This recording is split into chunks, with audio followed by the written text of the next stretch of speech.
કચ્છના દરિયામાં માછલી નહીં પણ ડ્રગ્સ તરે છે.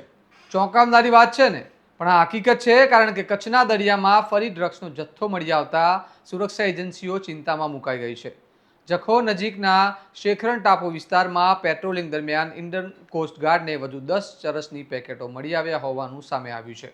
પ્રાથમિક અંદાજ મુજબ આ જથ્થાની કિંમત આશરે 5 કરોડ રૂપિયા જેટલી હોવાનું માનવામાં આવી રહ્યું છે. અને છેલ્લા 15 દિવસ દરમિયાન કચ્છના દરિયાકાંઠા અને ક્રીક વિસ્તારમાંથી વિવિધ સુરક્ષા એજન્સીઓને 150થી વધુ શંકાસ્પદ ડ્રગ્સના પેકેટો મળી ચૂક્યા છે.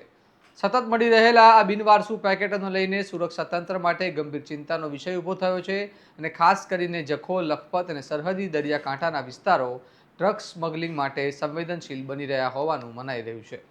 ઇન્ડિયન કોસ્ટગાર્ડ, મરીન પોલીસ અને અન્ય સુરક્ષા એજન્સીઓ દ્વારા સમગ્ર વિસ્તારમાં સર્ચ ઓપરેશન વધુ સઘન બનાવવામાં આવ્યું છે. અને દરિયાઈ માર્ગે પાકિસ્તાન તરફથી ડ્રગ્સની હેરાફેરી થતી હોવાની આશંકાને ધ્યાને રાખીને સતત પેટ્રોલિંગ અને ચેકિંગ હાથ ધરાઈ રહ્યું છે. સુરક્ષા એજન્સીઓ હવે આ પેકેટો પાછળ કાર્યરત નેટવર્ક સુધી પહોંચવા માટે તપાસ તેજ કરી રહી છે. અને વારંવાર મળી રહેલા ચરસ અને અન્ય નશીલા પદાર્થોના જથ્થાને કારણે કચ્છનો દરિયાકાંઠો ફરી એકવાર ચર્ચાના કેન્દ્રમાં આવ્યો છે. તમારું શું કહેવું છે આ ઘટના વિશે? અમને કમેન્ટમાં જરૂર જણાવો. નમસ્કાર.